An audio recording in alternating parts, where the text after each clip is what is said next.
Hello, कैसे हैं आप सब। तो आज हम बात करेंगे एक नया टॉपिक जिसका नाम है ग्रेविटेशन।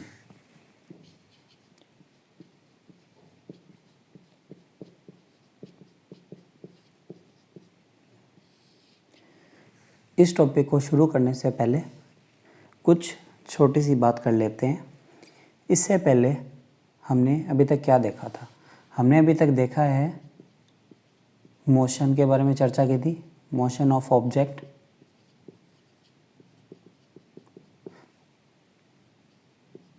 और एक हमने देखा था फोर्स। फोर्स के अंदर हमने देखा था फोर्स का यूज़ किस लिए होता है, स्पीड या डायरेक्शन चेंज करने के लिए, किसकी, ऑब्जेक्ट की। इन सब के बारे में हमने पहले चर्चा कर चुके हैं। तो आज हम देखेंगे कि ग्रेविटेशन होता क्या है। तो सबसे पहले अब एक चीज़ आप सबने ऑब्ज़र्व किया होगा कि कोई भी ऑब्जेक्ट है जब फ्री फॉल होता है तो वो अर्थ की तरफ आता है। ये जो हमारा बोर्ड है और ये पेन, अगर इसको हम यहाँ पर ड्रॉप करूँगा तो ये डाउनवर्ड जाएगा। ये देखिए, ये ड्रॉप किया, ये डाउनवर्ड गया।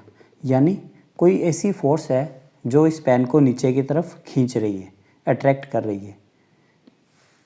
उस फोर्स के बारे में ही हमें चर्चा करनी कि वो कौन सी फोर्स है। आपने देखा होगा कभी आपके हाथ से कोई चीज़ छूट गई, अगर आप पानी का गिलास लेके जा रहे हैं, गिलास छूट गया तो वो क्या डाउनवर्ड जाएगा, कभी ऊपर की तरफ नहीं जाएगा। कोई ट्री है के ऊपर लीव्स होती है, फ्रूट्स होते हैं, तो वो क्या है, डाउनवर्ड नीचे की तरफ गिरते हैं। हमारा सोलर सिस्टम आप सब जानते हैं। सोलर सिस्टम सेंटर में है सन और उसके चारों तरफ प्लैनेट्स हैं। ये क्या है, रिवॉल्व करते हैं सन के चारों तरफ एक सर्कुलर पाथ में। इसी प्रकार हमारा अर्थ है, उसके चारों तरफ मून रिवॉल्व करता है। मून हमारा एक नेचुरल सैटेलाइट है। मून सर्कुलर पाथ में रिवॉल्व करता है अर्थ के चारों तरफ। इन दोनों के बीच में एक अट्रैक्शन ऑफ फोर्स लग रही है।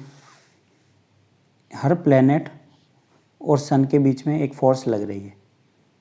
वो कौन सी फोर्स है, उन सब के बारे में हम देखेंगे इस चैप्टर के अंदर और आने वाली वीडियोस के अंदर।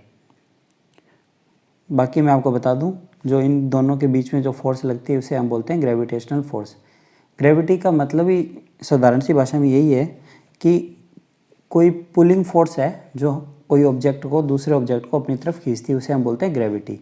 हम कहते हैं कि अर्थ अपनी तरफ कोई चीज़ खींचती है, यानी उसकी ग्रेविटी है, यानी एक फोर्स है जो उसे कोई भी ऑब्जेक्ट को अपनी तरफ खींचती है। लेकिन क्वेश्चन यहाँ पर यह भी उठता है कि मून है जो हमारी एक नेचुरल सैटेलाइट है, ये कभी भी अर्थ के ऊपर आकर कोलाइड क्यों नहीं करती, डाउनवर्ड क्यों नहीं आती, हमेशा एक सर्कुलर पाथ में क्यों मूव करती है। जबकि एक पेड़ पे लगा हुआ फल कोई भी हो, एप्पल है, तो वो नीचे क्यों आ जाएगा, डाउनवर्ड आ जाएगा। अगर आपने कोई चीज़ छोड़ दी, जैसे पेन मैंने अगर ड्रॉप किया तो ये भी नीचे चला जा रहा है। तो ऐसा मून नहीं करता, सन के चारों तरफ घूमने वाले प्लैनेट्स हैं वो नहीं करते। बच्चों, प्लैनेट्स हमारे टोटल हैं 8, पहले 9 थे। 9th प्लैनेट कौन सा था, प्लूटो, जो अब प्लैनेट नहीं है, उसे हम बोलते हैं ड्वार्फ प्लैनेट। इन सब चीज़ों को समझने के लिए हम एक छोटा सा एक्सपेरिमेंट करते हैं, आप घर पर भी कर सकते हैं।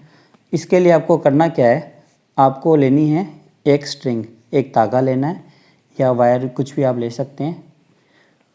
वायर के साथ या स्ट्रिंग के साथ आपको क्या करना है, एक रोप के साथ आप रोप लेंगे। ये आप हैं, आपने क्या की, एक रोप ली। रोप के साथ आपको एक बॉल को टाई करना है और आप क्या करेंगे, इसे सर्कुलर मोशन में घुमाना चालू करेंगे। ठीक है, इस प्रकार। आप जब इसे घुमाओगे तो आप देखोगे कि इसने सर्कुलर मोशन में ये बॉल घूम रही है।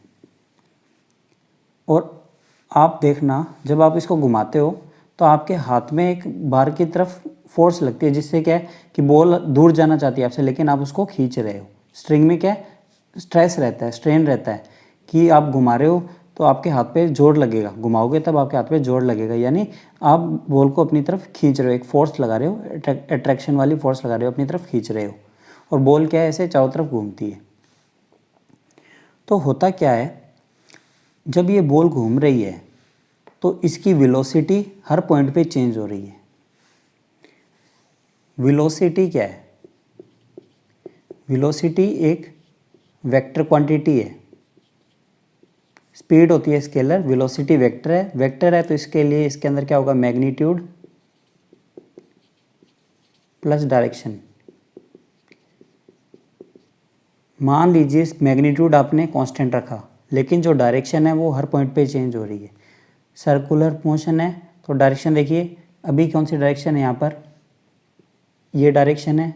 नेक्स्ट पॉइंट पे अगर इस पॉइंट पे आप लोगे तो ये डायरेक्शन हो जाएगी, इस पॉइंट पे लोगे तो आप ये डायरेक्शन हो जाएगी। इस प्रकार इसकी डायरेक्शन हो रही है हर बार चेंज। अगर डायरेक्शन चेंज हो रही है तो यानी वेलोसिटी कांस्टेंट नहीं है, चेंज हो रही है। वेलोसिटी चेंज हो रही है तो एक्सीलरेशन भी चेंज हो रहा है, क्योंकि एक्सीलरेशन क्या होता है, change, rate of change of velocity. With time velocity change हो रही है, यानी इसका एक्सीलरेशन भी चेंज होगा। ये स्ट्रिंग जब आप इसको घुमाते हो तो ये क्या है, गोल गोल घूमती रहती है। अंदर की साइड एक फोर्स लगती है, उस फोर्स को हम बोलते हैं centripetal force. Centripetal force, centripetal force इसका मतलब होता है सेंटर सीकिंग, यानी अंदर की तरफ लगने वाली फोर्स। यानी जो ऑब्जेक्ट है वो अंदर आना चाह रहा है, हम खींच रहे हैं, अंदर आना चाह रहे हैं, लेकिन ये मोशन में देखो ये एक्सीलरेटेड है, तो यानी ये देखो आप अगर इसको छोड़ दोगे यहाँ से, मान लीजिए आपकी स्ट्रिंग टूट गई, तो क्या बॉल गोल घूमेगी? नहीं घूमेगी, ये जाएगी सीधी स्ट्रेट, ये बॉल सीधी स्ट्रेट निकल जाएगी। आपको एक इस बॉल को अलग से बनाते हैं अपने। ये मान लीजिए बॉल थी हमारी, ये स्ट्रिंग है, इस स्ट्रिंग से आप इसको घुमा रहे थे तो आप खींचे थे, इस पर एक फोर्स लगा रहे थे अंदर की साइड। मान लीजिए कोई फोर्स है, ए फोर्स है लग रही है, और इस तरफ बॉल जा रही है तो यहाँ पर भी एक फोर्स लग रही है, इसको आप मान लीजिए बी फोर्स लग रही है। दो फोर्स लग रही है तो इन दोनों का एक रिजल्टेंट आता है बच्चों, वो इस प्रकार निकलता है, सेंटर में बीच में आएगा। अब नेक्स्ट पॉइंट पे बॉल देखो यहाँ पर आ गई, ये बॉल इधर आ गई। अब क्या है, पर्सन यहाँ पर था तो एक फोर्स इधर लगी और एक फोर्स इधर लग गई। अब नेक्स्ट बार कौन सी, ये रिजल्टेंट आएगा। इस प्रकार क्या बॉल राउंड राउंड घूमने लग जाएगी, ये है, ठीक है। तो ये क्या, जो अंदर की साइड जो फोर्स लगती है, इस फोर्स को हम बोलते हैं सेंट्रीपिटल फोर्स। अब बात करेंगे सबसे इंटरेस्टिंग टॉपिक कि मून धरती के ऊपर क्यों नहीं आता, धरती पर क्यों नहीं गिरता है। इनको एक बार अब कर देता हूँ, फिर बात करते हैं अर्थ और हमारे मून की। ये एग्जाम्पल आप समझ गए तो आपको ये भी समझ में आ जाएगा कि मून धरती पर क्यों नहीं गिरता है, और बहुत ही इजी है समझना।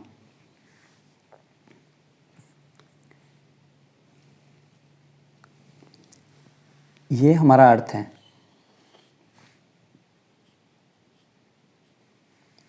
और ये हमारा मून। होता क्या है, मून का मोशन आप मान लीजिए एक स्ट्रेट लाइन में है, मून सीधा जा रहा था स्ट्रेट लाइन में, ठीक है।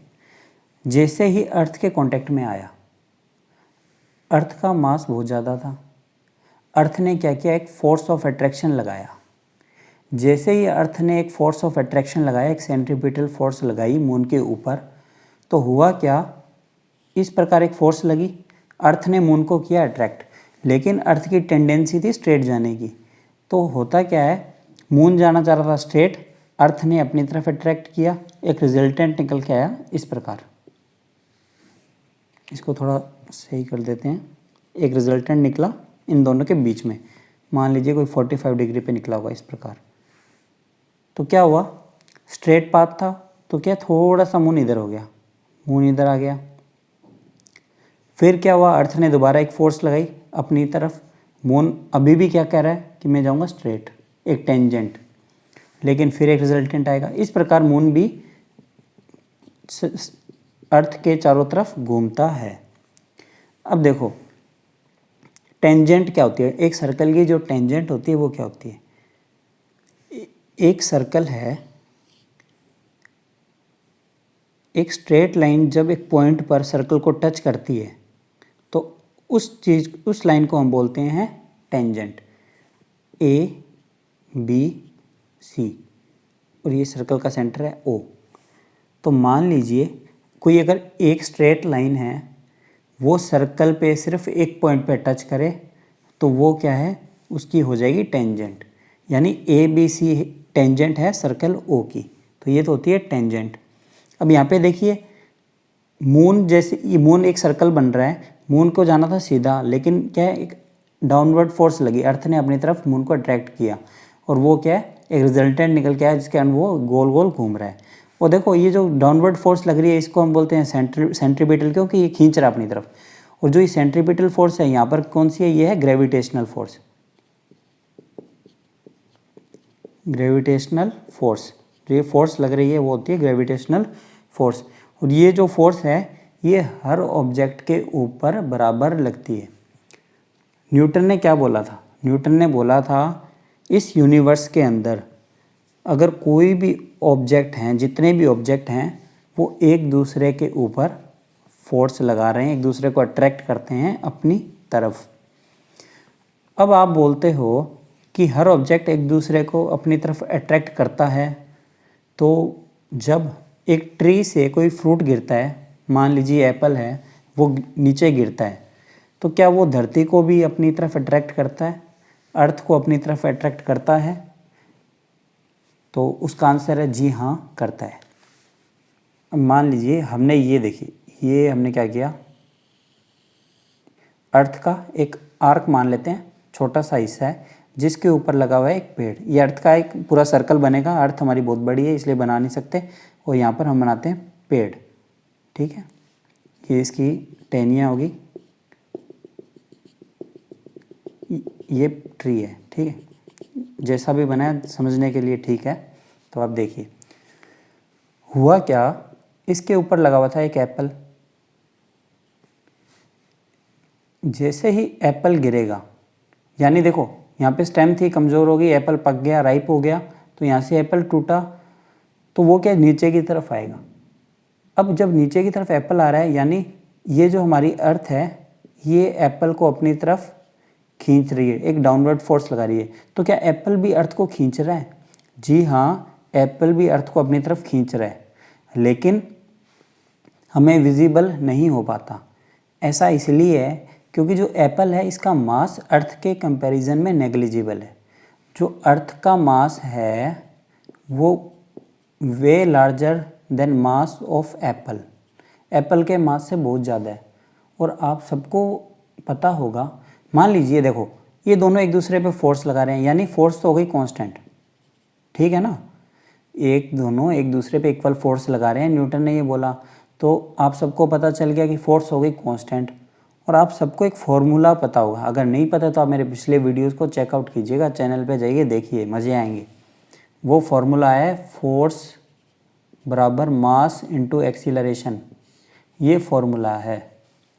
कमेंट में बताइएगा कौन से लॉ से आता है। फोर्स देख लीजिए कांस्टेंट है, दोनों इक्वल लगा रहे हैं, तो फोर्स को अगर कांस्टेंट मानते हैं तो क्या मास और एक्सेलरेशन दोनों इन्वर्सली प्रोपोर्शनल हो जाएंगे? ये दोनों इन्वर्सली प्रोपोर्शनल हो जाएंगे, यानी mass is inversely proportional to acceleration. जिसका मास ज़्यादा होगा उसका एक्सेलरेशन होगा कम।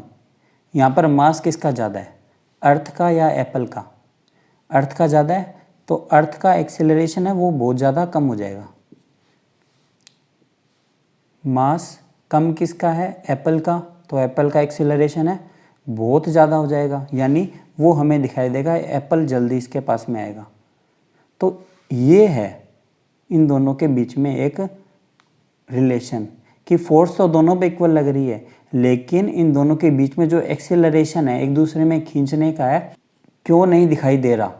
क्योंकि देखो एप्पल तो हमें दिखाई दिया नीचे आ रहा है, लेकिन अर्थ ऊपर जा रही है वो हमें नहीं दिखाई देता, क्योंकि इन दोनों के मास में बहुत ज़्यादा डिफरेंस है। अर्थ के कंपैरिजन में एप्पल का मास नेग्लिजिबल है, तो एक्सेलरेशन होगा जो अर्थ का वो भी होगा नेग्लिजिबल। तो आप समझ गए। तो अब ये है कि जो ग्रेविटेशनल लॉ बोलता है कि यूनिवर्स के अंदर each and every object attract each other.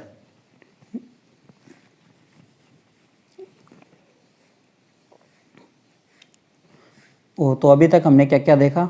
हमने ये देखा कि ग्रेविटी होती क्या है, सेंटर में कोई अगर ऑब्जेक्ट है वो अपनी तरफ खींचता है तो वो क्या एक सेंट्रीपिटल फोर्स लगाता है। हमने स्ट्रिंग वाला एग्जांपल भी हमने देख लिया।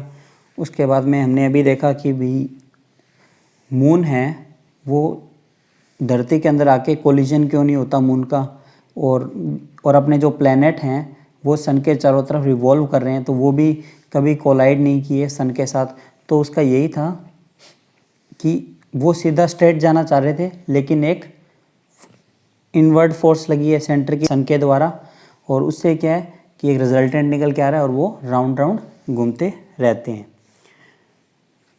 तो आप सबको समझ में आ गया कि न्यूटन का ग्रेविटेशन का लॉ क्या था। अब बात करते हैं यूनिवर्सल लॉ ऑफ ग्रेविटेशन की।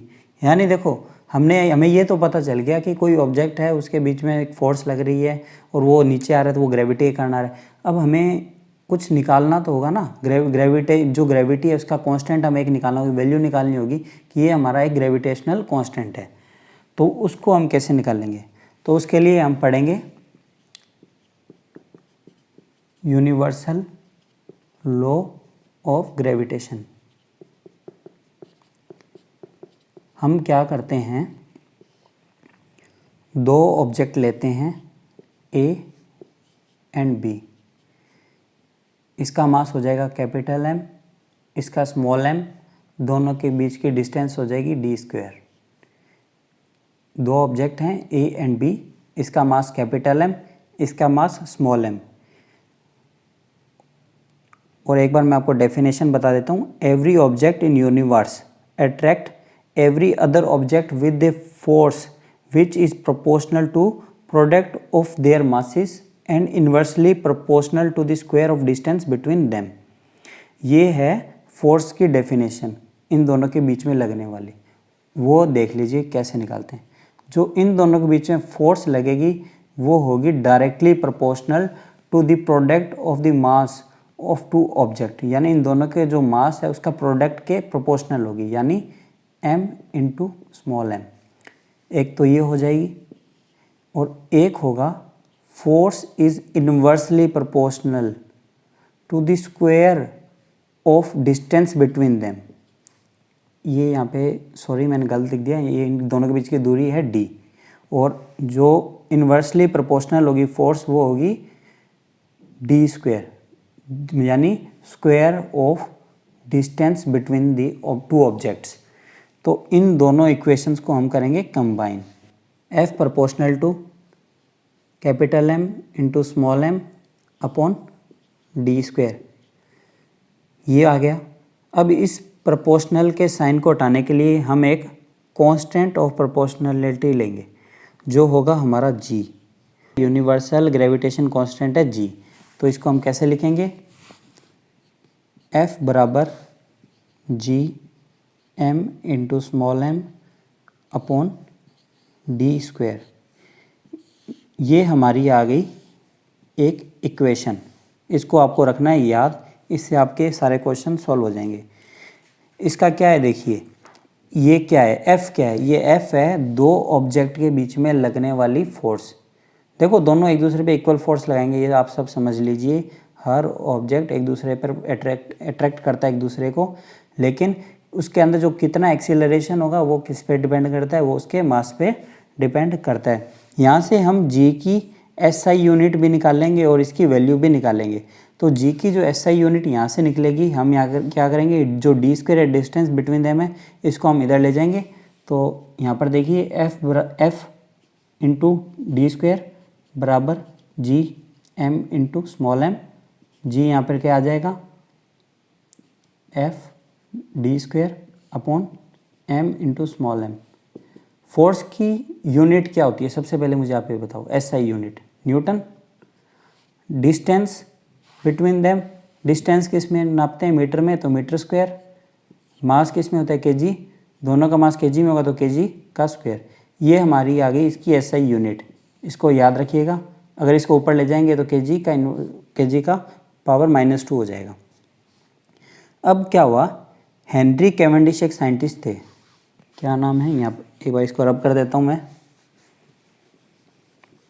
एक साइंटिस्ट हैं जिनका नाम था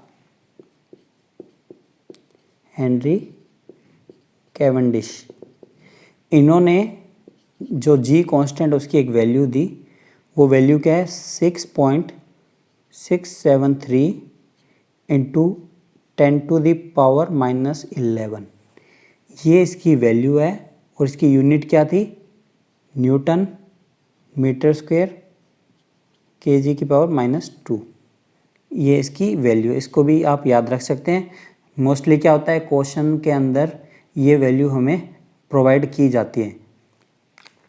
तो इसके अंदर हमने अभी क्या देख लिया, हमने पहले देखा कि ग्रेविटेशन वगैरह होता क्या है। हमने जी की वैल्यू निकाल ली जो है 6.673 इंटू 10⁻⁻11 और इसकी एसआई यूनिट है ये। एसआई यूनिट इम्पोर्टेंट आपको याद रखनी है, एसआई यूनिट। अब बात करते हैं importance of universal law of gravitation, यानी इसका इम्पोर्टेंस क्या है। सबसे बड़ा इम्पोर्टेंस तो यही है कि हम आज धरती पे बैठे हैं, पढ़ाई कर रहे हैं और आप मेरे वीडियोस को देख रहे हैं, एंजॉय कर रहे हैं, तो प्लीज़ सब्सक्राइब कीजिएगा।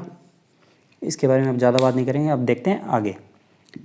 तो जो यूनिवर्सल ऑफ ग्रेविटेशन है, यूनिवर्सल ऑफ ग्रेविटेशन, इसको आपने समझ लिया।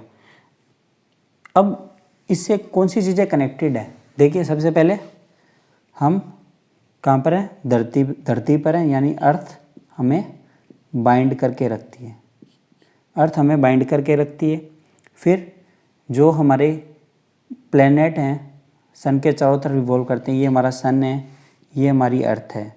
तो देखो अर्थ सन के चारों तरफ घूम रही है, किसके कारण, ग्रेविटी के कारण। और मून अर्थ के चारों तरफ घूम रहा है, यानी ग्रेविटी के कारण। उसके बाद में ये दो चीज़ हो गई, फिर उसके बाद में जो टाइड्स हैं वो सब किनके कारण होता है, ग्रेविटी के कारण ही होती है। टॉपिक हम यही समाप्त करते हैं। अगर आपको वीडियो पसंद आए तो please like, subscribe and share कीजिएगा। Thank you.